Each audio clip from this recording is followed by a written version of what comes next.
Get out the insurance cards, get out the copays. The office is open, my friends. Brought to you by drroto.com.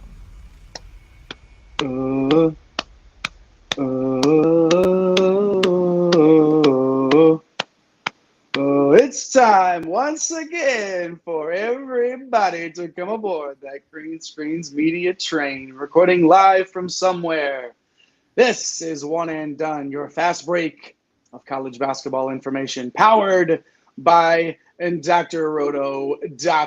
On tonight's show, me and two of the best in the business, my broskies in basketball, continue our journey across the preseason college basketball landscape as we preview the ASUN and Big Sky conferences. My name is Jay Heinrich, the conductor of the aforementioned Green Screens Media train. You can follow me on X, aka Elon Cesspool, at Dr. William Cannon, and you can find this man in those X streets. I think that's the first time I've ever said that, in those Twitter, trying to convert over to live in those X streets at Fantasy Nav. He's Eric the Blue, the Baron of Bread of Green Screens Media. That's Eric Roma. What's happening? Man, I feel like there are different implications saying that I'm in those X streets as opposed to in those Twitter streets. So I'm just going to plant my flag. I'm going to die on this hill. I'm in those Twitter streets at Fantasy Nav. And I'm excited to be back, right? We were here last time out previewing the A10 and the America East. So continuing our spin through the mid-majors with tonight's show, ASUN and Big Sky. Happy to be winding up to the tip-off of the regular season. It's less than 3 months away. It's going to be here before you know it. Of course, before we get to our main man here, I want to give a shout-out to our guy at The Real Napier, our guy Chris Napier, who's come on board recently, firing out some tweets, putting together some content, doing a little behind-the-scenes stuff. Our newest member of the Green Screens Media team. Shout out, Chris. And, of course, last in the intros, but first in our hearts, El Capitan himself, the captain of the Green Screens Media ship. You can find him on X at MC Holland 34. He is the OG Money Mike. That's Mr. Mike Holland. What it do, baby? I'm not literally on X, but yes, I am in the Twitter streets.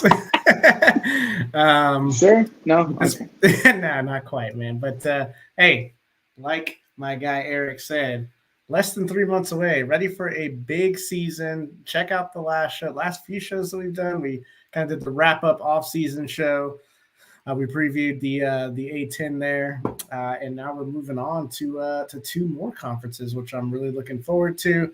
Also closing up shop on the top 300. I think I got 4 guys left uncommitted on that thing. So hopefully that will close out pretty soon here. We can move on from what was a crazy offseason.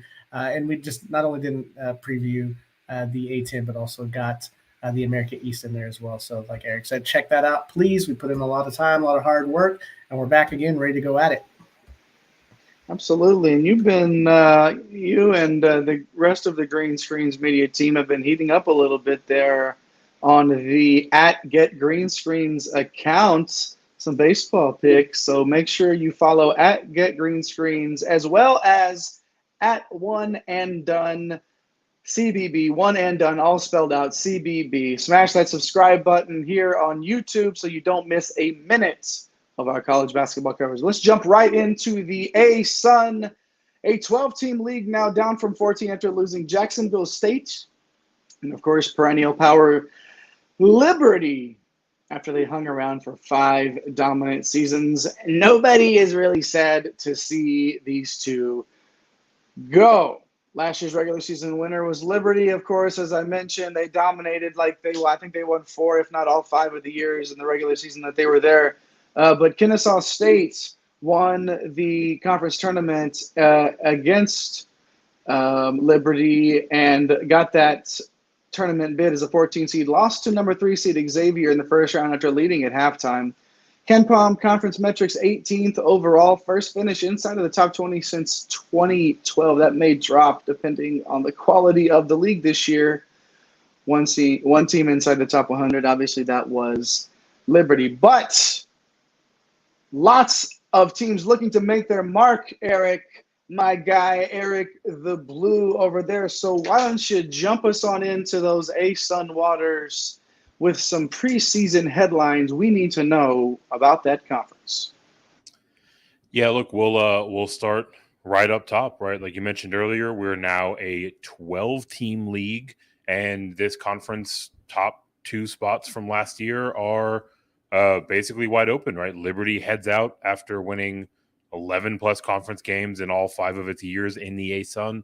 Kennesaw State lost their head coach, Amir Abdur-Rahim. He headed to South Florida, and obviously, as we see with a lot of coaches that are on the move, brought some of his top players with him. So, really the question is like who wants it in the ASUN, right? Who's gonna answer the call?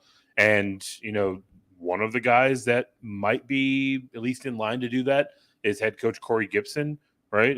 This is someone that is potentially looking to pull a worst to first turnaround with Austin Peay in year 1, bringing some of his guys over from Northwestern State. They finished second place in the Southland last year, so Austin Peay is a team to definitely keep an eye on as they bring in Coach Gibson. And also, on the whole, feels like there's a lot of JUCO players coming in, a lot of D2 players coming in, and those could be potentially the difference maker in this conference, right? Almost 20 players, again, most of them JUCO, are entering the mix, and they could really tilt the scales in the balance of this conference, right? Queens, North Alabama, Jacksonville are some of the teams that really invested heavily in those JUCO and D2 players. And, if they're able to, leverage some of that experience and get things moving for these programs, these are a couple of the teams that could fill that void left at the top of the conference. No doubt about it. Lots of turnover in the ASUN. Regular season champion, perennial ASUN power, Liberty is gone up to Conference USA. And okay, so this is the 3rd time in the history of this conference that it's happened. That second time that there's been a 3-time conference player of the year. So Darius McGee obviously is graduated. He's out, even though they left anyway. The point is, Eric, you mentioned Coach Gibson and Austin Peay looking to turn it around. It's going to be a lot of teams fighting for that top spot. Mike, I wanted to come to you and ask you about some impact players to watch in the ASUN. And let's start with one of Coach Gibson's players that he brought with him to Austin Peay from Northwestern State, and that's DeMarcus Sharp, 6'3", 175-pound guard, 19.5 points, 5 boards, 5 dimes, almost 2 steals a game in 34-plus minutes. Heavy usage guy and the Southland Player of the Year coming over. This is a guy that can easily just step in and, from day one, claim his stake as one of the top players in the conference. Yeah, this one's huge. Great pickup. Obviously, a little bit easier when you coach this guy, get him to come over. I thought he was going to head to a Power 6 type team, but looks like he's sticking with this coach coming over, and he's one of 4 players that's joining Coach Gibson from Northwestern State. And really, any of those guys could have kind of made this slide, but obviously with Sharp's pedigree, being the the reigning Southland Player of the Year, had to have him on this list as an impact player. Just a monster year, breakout year, all around production. You mentioned all the stats, Jay. Just a step up in competition here. The Southland, we haven't talked about them yet, but towards the very bottom of all conferences as far as rankings and just talent wise. So, a little bit of a step up here. You mentioned they finished this conference finished in the top 20. So we'll see how that affects it. But I feel like he's going to come in here, and while he may not put up the 19, 5-5, I still think he's going to be pretty effective. No, but those numbers, some of those stats, some of those skills that he has, they translate. Even if you get 16 points, 4 boards, 3.5 dimes, and 1.5 steals, like, you're plenty happy with that sort of a season from a transfer in.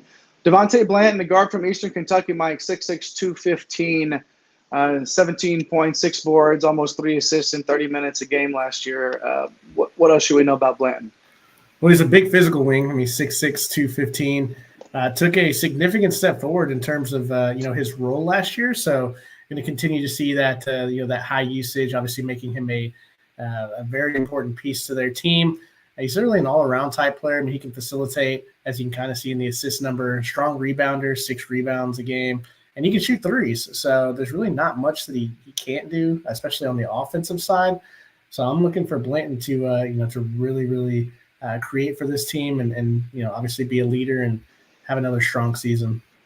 Love that size right there. Terrell Burden, guard from Kennesaw State, 5'10", 170, 13.5 points, 3 boards, 4 dimes, steal and a half a game in 30 minutes last year. Burden is one of those guys that just feels like when he's going, so is Kennesaw State. Yeah, absolutely. It was just awesome to get him back, obviously. With Abdur Rahim, headed off to South Florida, saw a lot of those guys head over with him, much like Coach Gibson's players coming with him to Austin Peay. I mean, this guy's a great leader. He's a tough lead guard. We saw him in the tournament against Xavier. He plays solid defense for his size, so even though he's 5'10", he can create some havoc.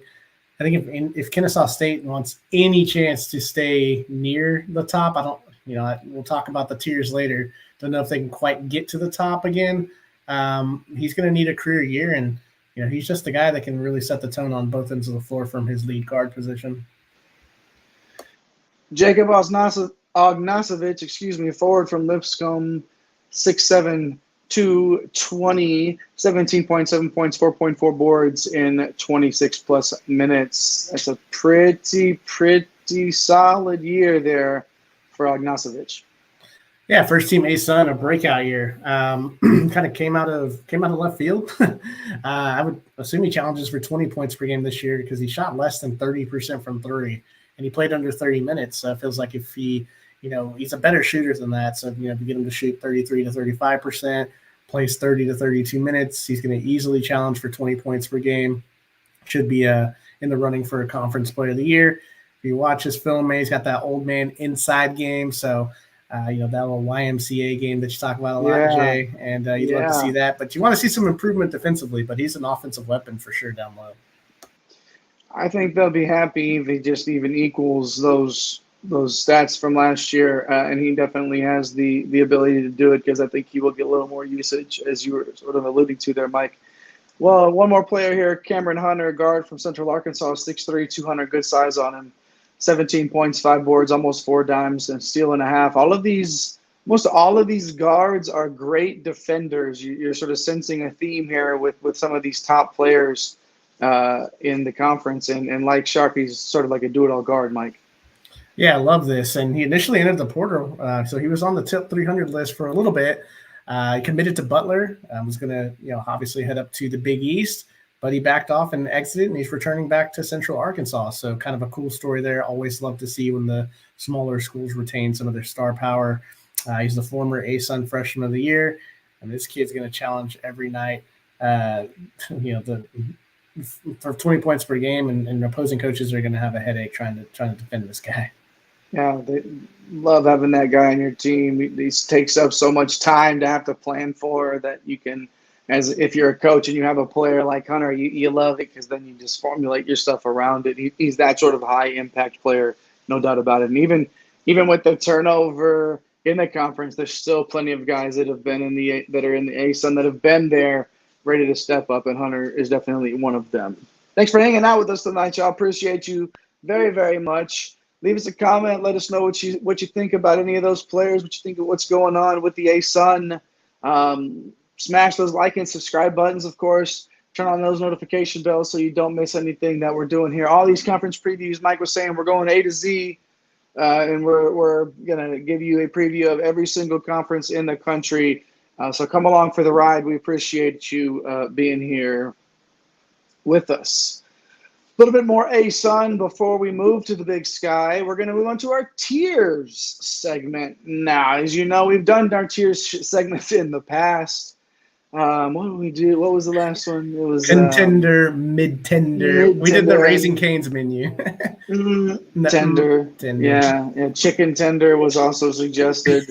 But tonight, our tiers will be views from the sideline. Will these teams be sitting courtside, mezzanine, or in the nosebleeds at the end of this season? I think you guys and gals can figure out where we're going here.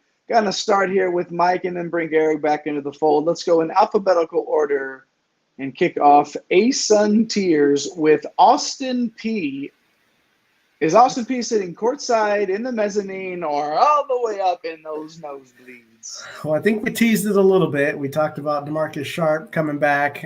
Also, Coach Gibson bringing on Jamonta Black, who's a very good scorer. Isaac Haney, another solid player. Just quality transfers coming through. So Desi Jones from Quinnipiac is going to come through too. 12.5 points, 4 assists for them.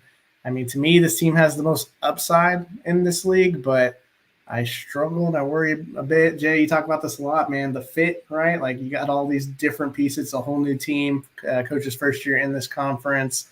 A lot of upside, but there's a low floor there too. So, but overall, I think this team is just kind of loaded from what we saw last year. Definitely one that we could look back and, if they slide down a little bit, might not be surprised if things don't go their way. But Austin P is definitely a contender.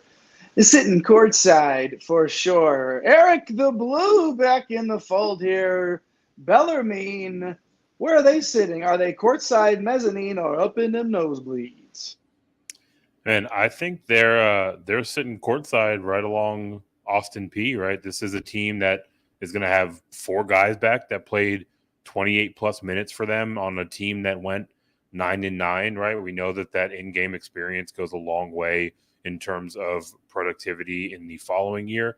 And they've got a guard named Garrett Tipton who's really one to watch, right? He can definitely heat up about as fast as a microwave guy that can definitely put this team on the back. And like I mentioned before, this conference is wide open up top, and a team like Bellarmine that has that experience is one that can make some noise. Anytime we can get a microwave reference in, a Vinnie Johnson reference in, I love it. And Garrett Tipton could be that cat for sure. And also, we talked to coaches, all the interviews that we've done this offseason with coaches. Go back and check out the 8 or 9 that we've done. Some really great interviews that we did. And a lot of the time we end up talking about the transfer portal. And, of course, there's one interview where we're talking to a coach and you can see the look on his face when he gets the news that someone's popping in the transfer portal. A lot of them talked about that experience, Eric, that you brought up, right? Having that experience on their team. And when you have together, Bellarmine is definitely a team to watch because they have that experience. Central Arkansas, Mike, are they courtside, mezzanine, or in the nosebleeds?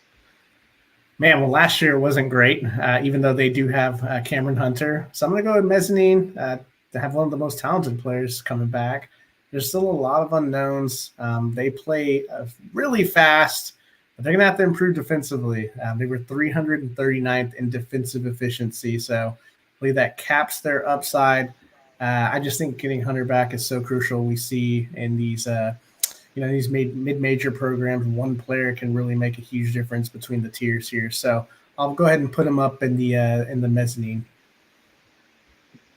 300. What was it? 39. That's not good. Not good. That is no bueno. That is not good. But somebody that I have a feeling I know will get a better glowing review from my guy Eric. Eastern Kentucky, are they sitting courtside, mezzanine, or in the nosebleeds? Yeah, I've got Eastern Kentucky sitting courtside. This is a great year for Coach A.W. Hamilton. 23 wins last season, and we spotlighted Blanton earlier, but don't forget about guys like Michael Moreno and Isaiah Cozart, who were huge factors for Eastern Kentucky last year, right? So, this team, top to bottom, is probably one of the more talented in the conference. And, yet again, right, they're bringing a lot of guys back. So, that upside's there, that continuity's there. Eastern Kentucky is checking a lot of boxes for me. Makes sense for sure. Mike, Florida Gulf Coast. Where they sitting? What is it? Florida Dunk Coast. What was it? Back in the day, Dunk City or whatever. Dunk City. Yeah, so Lob City. Whatever you want to call it. They sitting courtside, mezzanine, or in the nosebleeds, Mike? I got them courtside, man. We'll give them some love. And that courtside tier is filling up pretty fast. I think they're more of a sleeper pick to challenge in this conference, but I still have them courtside.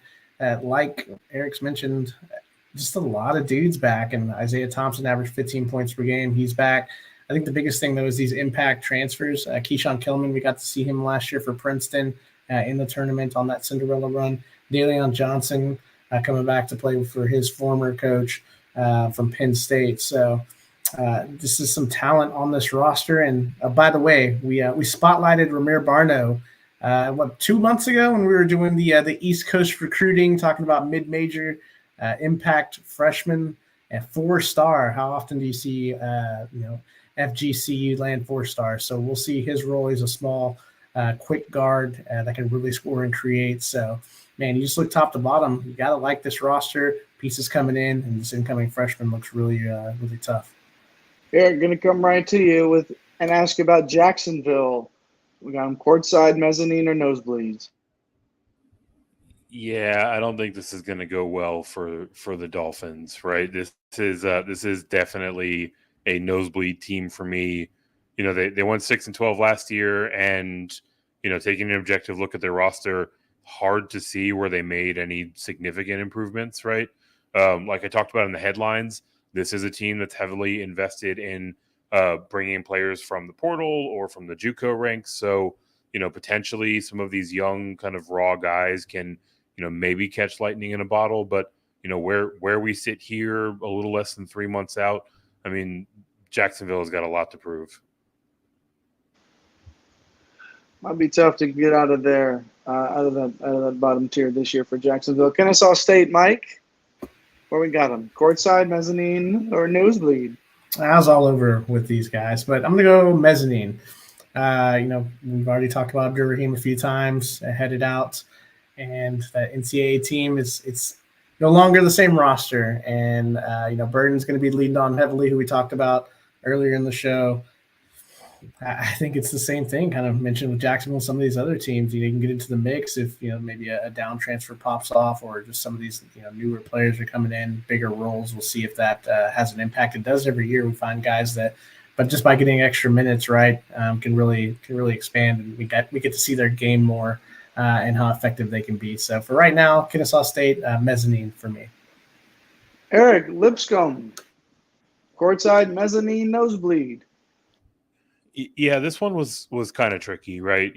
Obviously we talked about Ognosovich in the profile, and he brings a lot to the table, and this team has some experience to go alongside him. They're going to need players like Darren Boyd to continue to develop and progress to give themselves a shot at the top of this conference. But from where they sit now, it's a tough call, but I feel like they're kind of at the tippy top of the mezzanine tier for me. Ooh, all right. Tippy top, huh? Like tippy top, right there, tippy top. Okay. Right. All right. North Alabama, mezzanine, nosebleed, courtside. I got it out of order. Where are we going? Mike? North Alabama. Let's start with the first one. Let's go back to the mezzanine. We got to fill that category up a little bit. Okay. The roster just feels like a middle-of-the-pack type roster. Damian Forrest and KJ Johnson, solid players, but they got 4 JUCO guys and 1 D2 transfer. Another of the same storyline that Eric mentioned in his headlines. We just got to see these guys at the Division I level, right? And if a couple of these guys pop off, you could see these teams from the mezzanine go to courtside, and you can see some courtside teams fall. So for North Alabama, let's go with mezzanine. Eric, the Blue, the Baron of Bread, North Florida. Are they like me, courtside at an Austin Spurs G League Finals game? Are they mezzanine like me at an Astros playoff game in 2015 when Carlos Correa hit 2 home runs? Or are they nosebleed like me and our guy Napier when we went to WrestleMania in Dallas? Man, Another tough call. I think they're probably in the WrestleMania / nosebleed category. The thing that makes this tough is they have the most tenured coach in the league in Matthew Driscoll, but the reality is they saw a ton of talent go out the door, right? So look at their roster now. It's not really that that one player that can kind of take over a game and that you can really get excited about putting this team in prime position. So it feels like the Osprey are probably heading towards a down year after already coming in towards the middle of the pack last year. So I'll land them in the nosebleeds. I mean, to be fair, it wasn't a bad place to be. I mean, we got to see Stone Cold's have a match at WrestleMania. The nosebleeds it's okay, North Florida. You're gonna be all right, I promise. Mike, Queens, are they joining North Florida up in the nosebleeds? Are they in the mezzanine, or are they courtside? I'll go mezzanine. Seems like a common theme for the teams I'm talking about here. But yeah, I think for the reason why, AJ McKee, he's back, a really good scorer. They have a strong rebounder, Gavin Rains, also helping to raise the floor of this team. There's also a lot of newcomers. So this is a conference where you do have some star power that you know about, and you do have some experienced teams coming back. But, there's also some teams where it's like we don't really know what they're going to look like. So the loss of Kenny Dye here, it's going to limit that upside. So I'll keep Queens in the mezzanine. Last but not least, Eric, let's go with Stetson. Courtside, mezzanine, or in those nosebleeds? Let's just go ahead and drop those Hatters into the courtside. Look, Coach Donnie Jones has, had this team right on the brink of a conference title last year. They had 12 conference wins, and he's returning a lot of guys, right? You got Stephon Swenson, you got Jalen Blackman. These are guys that both averaged double digits for him last year. And he also went out and got busy in the portal, right? He brought in a big man from Minnesota, Trayton Thompson. So you got the continuity. This team was right on the brink last year, and they get themselves a big dipper from Minnesota. A lot of things to like about Stetson. So I'm going to put those Hatters on the court side. All right. So, gentlemen, to wrap this up, I want to ask you, those tiers, very top-heavy league, it feels like, just looking at these numbers here. Do y'all feel like in that instance where these teams are so closely bunched together that could this be a conference that any one of these teams can just jump up and take this year? It just feels like that sort of a deal. I'm not saying that North Florida is going to win the conference, but I mean, it wouldn't surprise me if somebody jumped up, right? Yeah, this has got kind of some MVC of last year. We're had 6 teams, it was 5 teams battling for that first spot. It feels like that because we just don't know on some of these teams. There's going to be some surprises. There's going to be some teams that, maybe fall a little bit down just based on, who's going to be on the court and what they do and how they produce. So injury is obviously going to be a big factor in this conference, just like it is in any conference. But I look at those teams up at the top, and I mean, they all have reason to be up there. I think the teams in the mezzanine, just the upside just feels a little capped. And then the teams in the nosebleed, like North Florida and Jacksonville, they're going to have to find some gold with some of their transfers, who we haven't quite seen a ton of. So, yeah, it's going to be a fun conference. So I liken it to your MVC guys from last year, Jay. Yeah. Courtside, Austin Peay, Bellarmine, Eastern Kentucky, Florida Gulf Coast, and Stetson, Stetson, those Hatters. Mezzanine, Central Arkansas, Kennesaw State, Lipscomb, and Queens. Nosebleed, Jacksonville, and North Florida. All right. That is the old ASUN. Appreciate the ASUN folks for hanging out with us today. Even if you're not, if you're hanging out with us right now, listening and watching this, you're probably just as into college basketball as we are, and we appreciate you being here with us on One and Done. Make sure to show us some love, hit those like and subscribe buttons, tell the hoopheads in your life about us if you like what you're hearing, and we hope you do, of course. And I get to do it 2 or 3 nights a week with two of the best in the business to do it at Fantasy Nav in those Twitter streets, Eric Romoff, and at MC Holland 34, Mr. Mike Holland. Let's move on now to the Big Sky 10-team league. Last year, Eastern Washington in the regular season, they were the winner, won 16-2 in that conference. And obviously, we talked to Coach Riley in the offseason. So shout out to Coach Riley in Eastern Washington. He was a lot. I don't believe I was not there for that one. That was Eric and Mike that talked to Coach Riley. But I remember him just like feeling like, okay, this guy, I'm not quite sure. And then he was just a cool cat. Like, so anyways, go check out that interview we have with Coach Riley. Shout out to Eastern Washington, the regular season winner. But they did not win the conference tournament. That was Montana State defeated Northern Arizona 85-78 in that final after an improbable run by Northern Arizona to the title game, including knocking off Eastern Washington. Montana State was the 14 seed, or they earned that 14 seed and lost to a really, really good K-State team in the first round. 17th in conference metrics for KenPom. No teams inside the top 100. That's not really surprising at all. But still some headlines for us tonight, Eric. Some things that we should know about these teams out west in the Big Sky heading into the 2023-2024 season. Yeah, the story for this conference is really to do with movement, right? A ton of the star power has hit the portal and are heading to the high majors, right? We've got Steele Winters from Eastern Washington heading to Gonzaga. We have got Isaac Jones from Idaho heading up to Washington State. Montana State's Raekwon Battle off to West Virginia. Jalen Cone from Northern Arizona is going to your guy, Mark Madsen, with Cal. And we have Dalton Knecht heading up to Tennessee, leaving Northern Colorado, right? So just a ton of top flight talent has hit the portal and is out of the conference.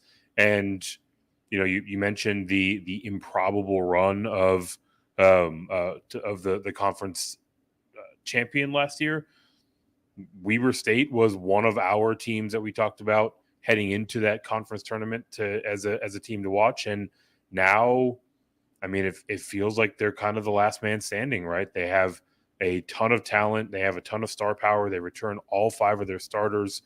One of those stars is returning in Dylan Jones, almost 17 points and 11 boards, almost four assists last year, right? So it feels like with all of the talent heading out the door, Weber State being able to retain their talent is really going to give them a big edge. And we saw, overall the impact of a down transfer in Raekwon Battle heading into the conference last year.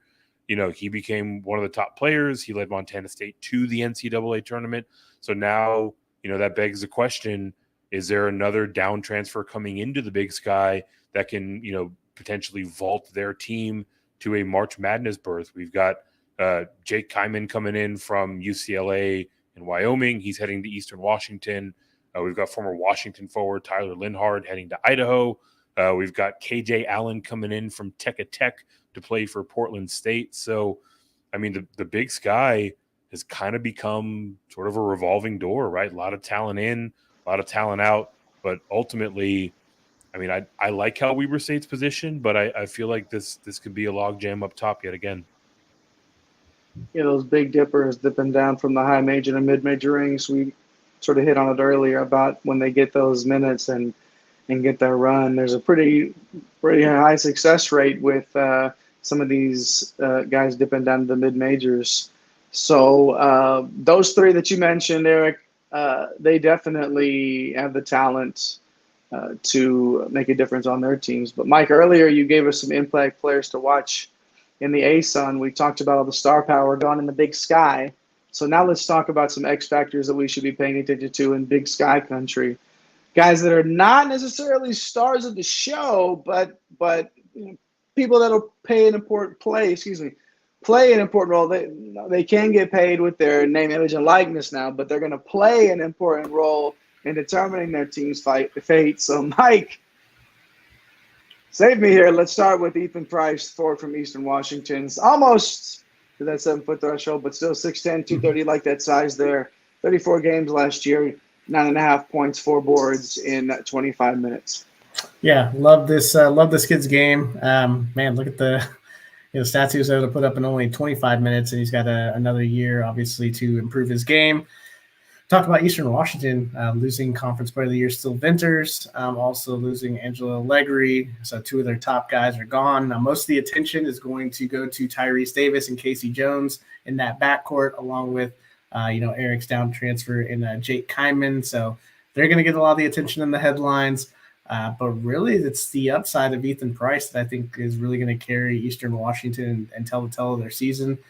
Both ends of the floor, right? He's got to be that man in the middle on defense as well. So we'll see if he can improve in that area. And, I just think he's going to be a huge part, just someone that's going to be maybe a little overlooked as the backcourt is going to probably steal the early headlines. Talk about Hunter Woods, slingman from Portland State, 6'6", 200, 31 games last year for Portland State, 10 points, 5 boards, steal and a half per game, playing some pretty solid defense in almost 26 minutes. Somebody, Mike, another guy that could benefit from bumping that usage up a little bit, and you start to see those averages rise. Yeah, absolutely. He's going into his 5th year, started his career at Elon. Pretty solid last year. This is a Portland State team that played a ton of guys. They're probably going to do that again. They play at a really fast pace. Guard Drill Satterfield is probably going to get most of the headlines as the leading returning scorer. But really, it's Woods' versatility. He said he was a swingman. I mean, he can shoot threes. He has the ability to guard some of the better players on the other end of the floor, and that's going to be key. So him stretching the floor offensively and him being able to play tough defense is really going to give Portland State some upside this year. Alex Chu, another guy with a little bit of upside, the talent on Weber State, and a little forward from over there. 31 games last year, 6.5 points, almost 4 boards in 20 minutes. Man, those per minute averages he's going to get that run and get into the rhythm, Mike. Here, it's just a lot of talent on this Weber State team. Yeah, and Dylan Jones is going to steal a ton of headlines this year, and he should.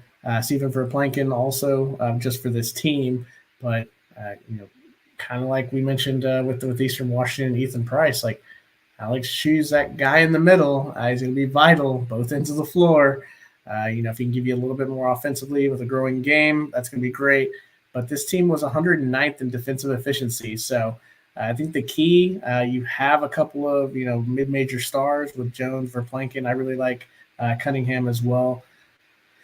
They're gonna have to get stops, and if they play top 100 defense again, they're gonna be a dangerous team. They get a 14 or 15 seed. People are not going to want to see a team that returned to all 5 starters and has Dylan Jones, who tested the NBA waters for sure. Well, again, we talk about that experience. We talk about how important that is, and it's not something that you can replace at all. It's so super important. Liam Lloyd, guard from Arizona, 6'5", 190, 35 games for Northern Arizona last year, 6 points, 2 assists in 21.5 minutes. There's a lane for Lloyd now, Mike, with Northern Arizona. There's a lane for him to take that next step.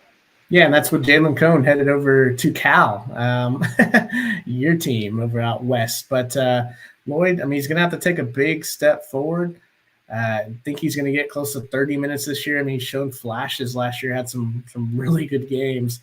And now the minutes and usage are going to be there. Carson Tout is going to be probably the leading scorer again, and probably going to get a lot of the early headlines. But, Liam Lloyd is probably going to determine the ceiling along with, some other guys, obviously. But I just think that if they want to, make another Cinderella run towards that conference title game, I just think the growth of Lloyd is going to be a huge factor.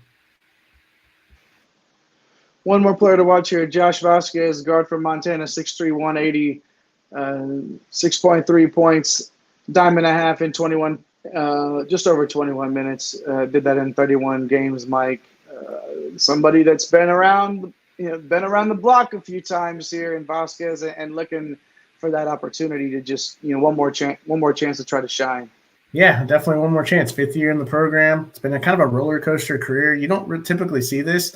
You typically see guys their freshman and sophomore year, play off the bench, and then junior, senior year, you are a starter. Well, he's played 121 games in his career and started 33 games, but most of those 33 games, I believe it's 30 out of the 33 were his freshman and sophomore year. So I feel like he's, he's obviously got experience, just a roller coaster type of career. And I think he's going to be a huge factor. I mean, this roster definitely has some pop. You still got Brandon Whitney, but I think Vasquez is going to play a pretty critical role. They lost some key players off of this team last year. So we'll see how it goes, but I expect him to be a big part if they're going to have a shot at this thing.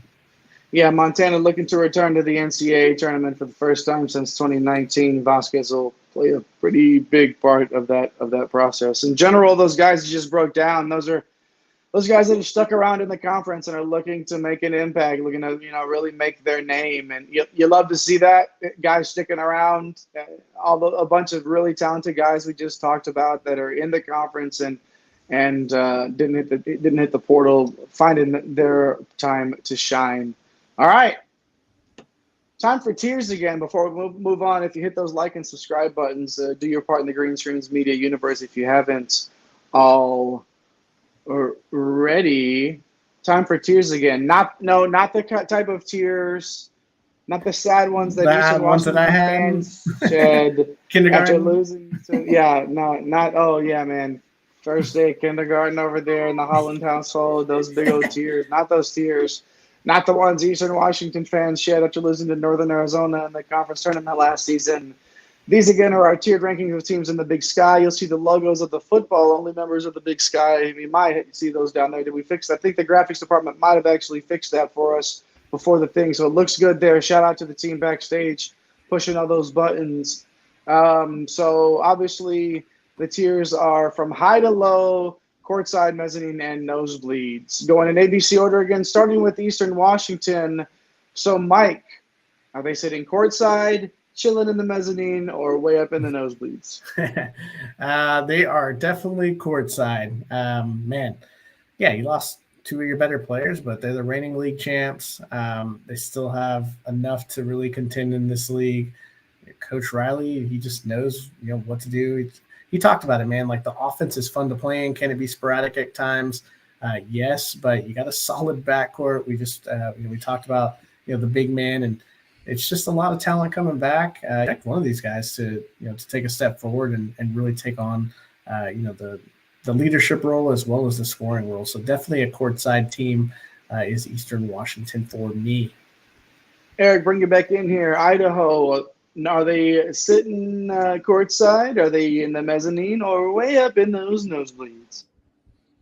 Man, hope the Vandals faithful have brought their tissues because they are all the way up in those nosebleeds, right? Oh, We've got year one coach Alex Pribble coming in, and he's got his hands full, right? This entire roster is basically freshmen, JUCO and D2 players, a couple of transfers sprinkled in, right? Like, obviously you have to start from the start with these things, and that is firmly where these Idaho Vandals are. So, there could be some players that emerge from this pack, but basically every single player on their roster, top to bottom, is a legitimate question mark heading into the season. And I think this is going to be the start of a pretty decent rebuild for Idaho. Remember to lean forward and allow the blood to trickle out. You don't want to lean back so it goes into you want that blood to come out. Okay, guys and gals, so make sure that you're leaning forward. Apply pressure to the bridge of the nose. I am CPR certified. I am not a doctor, however, but I could just go lean forward on the nosebleed. Okay, Idaho State, Mike. Courtside, mezzanine, or nosebleed? Oh man, you expect me to break this team down after that beautiful breakdown of your nosebleed there, but I'll get away from the nosebleed. We'll fill in the mezzanine. So for Idaho State, man, 2 of their top scorers return: Braden Parker, Miguel Tomley. And there's an army of JUCO guys coming in here as well. So they finished middle of the pack, and I just feel like they're going to finish middle of the pack again with this roster. Eric, moving on now to Montana, courtside, mezzanine, or nosebleed. I'm gonna put the Grizz right here in the mezzanine, kind of middle of the pack. Head coach Travis DeCure is by far one of the most tenured coaches in the league, so you like the continuity there. They are losing some quality players overall, but this is an offense that returns a solid amount of minutes and utilization from a team that finished right around the top 100 in offensive efficiency. So, I like the fact that Montana has an identity and that they're able to play towards that strength, even though they've lost a couple of people. So, finding the guy that's going to fill into those gaps is probably the question mark for him. But I think that leaves the Grizz right here in the center of the pack. Could call it the Grizzanine. That's it. We could rename it, and that could be a section at their home ballpark. Hit me up for the rights to that. I'm gonna trademark it tonight. Patent pending. Montana, trademark, patent pending, restricted, or whatever. Don't do it. No, Montana State, Mike. Are they gonna need to? Take my advice here. I have a feeling that I don't think they're courtside or mezzanine, are they? Yeah, I don't think so either. You're going to have to get those tissues out and try to stop the bleeding here. Got them in the nosebleed. This team has lost a ton of talent. Raekwon Battle, we'll get to see him in the Big 12 as we are here in Big 12 country. Great Osabor, also a really solid player, heading out with Coach Danny Sprinkle, both going to Utah State. It's looking like a tough road for new coach Matt Logie in year one. Man, that's just kind of what happens, right? Like you have that success in this type of conference and the promotion comes. So yeah, gotta nosebleed them. But like you said, Jay, man, like the seats aren't too bad there. It's just probably not conference title worthy. You might be watching the big screen a little bit more, but it's okay. You're still there. You're still a part of it. Eric, Northern Arizona, give me some better news. I don't put them in the nosebleed, but are they there or mezzanine or maybe or courtside? Where do you have Northern Arizona? Yeah, I'll give you some decent enough news. I've got Northern Arizona in the mezzanine.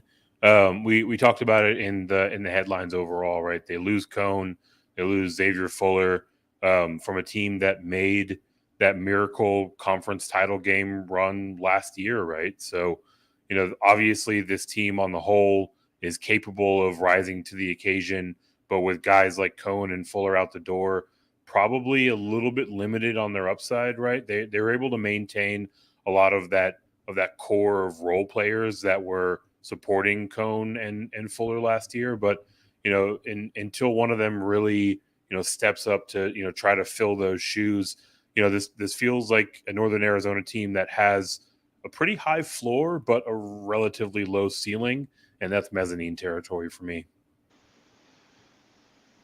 4 teams left here as we close it out. Northern Colorado, Mike, courtside, mezzanine, or nosebleed? Man, you're putting it on me to fill the nosebleed sections here. So I'll put Northern Colorado in the nosebleed. They lost their top 3 scorers. We talked about Dalton Connect, headed over to Tennessee. And this team was 306th in defense, so they really relied on their offense. They're now a younger team heading into this year. Yeah, it's going to be a year or two till I think we see the rise of Northern Colorado again. Give me some better news about Portland State, Eric. Courtside, mezzanine, or nosebleed? Yeah, I think we're going up top with the Vikings, right? This feels like a courtside team for me. It's a veteran squad, 6 seniors, 5 juniors, right? How many of these teams that we've talked about are meeting players for the first time as they roll them out for some game action? So definitely like the experience on this team.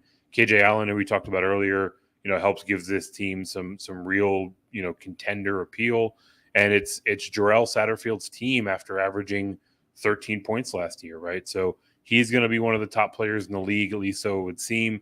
And with such a mix of so much experience, really feels like Portland State is going to be among the premier in this conference. Sacramento State, Mike, courtside, mezzanine, or nosebleed? I'll go with the old mezzanine here, fill out that section a little bit more. Coach Patrick, man, it's a lot of turnover on this roster. It's going into year 2 for him. I think the most interesting aspect of it is you're getting Tulsa guard Brandon Betson transferring in. So he's definitely an interesting add. Don't know that he has the upside to really push them beyond the mezzanine. And 9 players are either transfers or incoming freshmen. So, man, like we just got to see some of these teams on the court. So that's why sometimes these preseason previews, we tend to go with the teams that we know star players are coming back. We know there's experience. Some of these teams, it's like, man, JUCOs, D2s, and and the freshmen. We got to get some of these guys to pop off. So, yeah, Sacramento State, we'll put them in the mezzanine just because they do have some talent on the roster.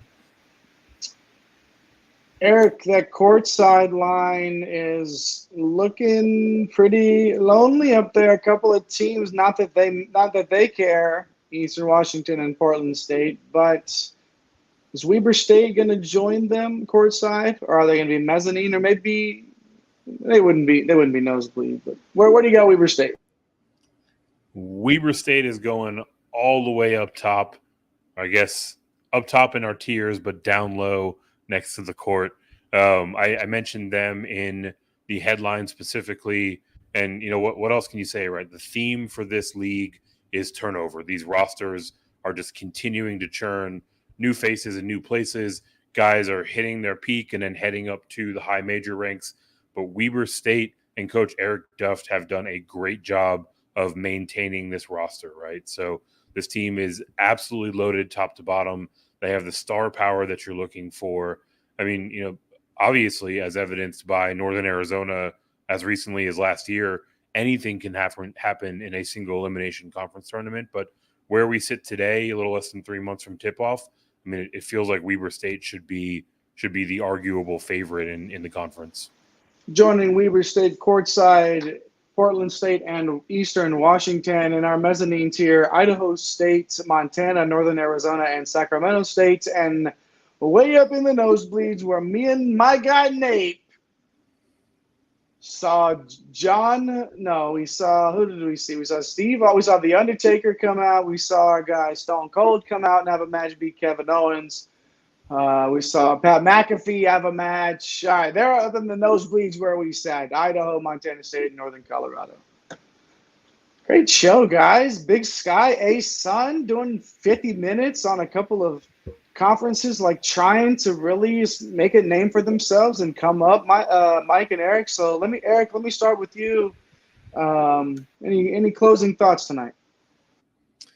Yeah, I mean, look, the thing that I'll continue to underscore in terms of being competitive in these leagues, continuity and having experience on your roster goes a long way. And while some of these programs are near the basement, they're sitting in the nosebleeds, to again give conflicting analogies. On the whole, these conferences are really the proving ground and the talent pool for a lot of championship caliber teams in the high majors or in the power 6, 7, 8, right? So there's a ton of fun basketball happening out here in the ASUN and the Big Sky, and there's a ton of development, right? There's players that we'll see this year that could be a difference maker for a title team next year. There are coaches that are going to prove themselves and get a big time job this time next offseason. So definitely make sure that you are doing your best to pay attention to some ASUN and some Big Sky. Mike, go ahead and set the sun in our ASUN and Big Sky conference preview show. Yeah, no, I think we touched on a lot of the major headlines. We gave you some insight onto what these rosters look like. A lot of coaching turnover, a lot of younger coaches getting their starts in these conferences. So yeah, I'm excited, man. Like when these tournaments happen, man, anything can happen, which is a lot of fun. Sometimes it's like, oh man, we really want to see, Dylan Jones, but it's a cool story when someone hits a buzzer beater to send their team into the NCAA tournament. So I'm going to be following it all year. I think we'll talk about a little bit more about these conferences than our question from the last show in Rapid Fire. If we were going to pay attention or mention the American East, I think we'll we'll talk about these teams a little bit more. I definitely know we're going to be talking about the Big South and the Big West on the next conference preview. So be on the lookout for that. Yeah, don't miss that. And make sure you have those notification bells on. Hit those like and subscribe buttons. We appreciate you hanging out with us tonight. He's Eric Romoff at Fantasy Nav in those Twitter streets. He's Mike Holland at MC Holland34, not on X apparently. He's on X, but he's not on X. That's his deal. I am Jay Heinrich. I'm the conductor of the aforementioned Green Screens train at Dr. William Cannon in Elon's hellhole. We appreciate you for watching and hanging out with us tonight. Take care of each other. Love each other. Have a nice day. And let's get this bread. Thanks for stopping by the office. Get your fantasy prescription by subscribing to the channel and checking out drrodo.com. And until the next visit, be well and take care.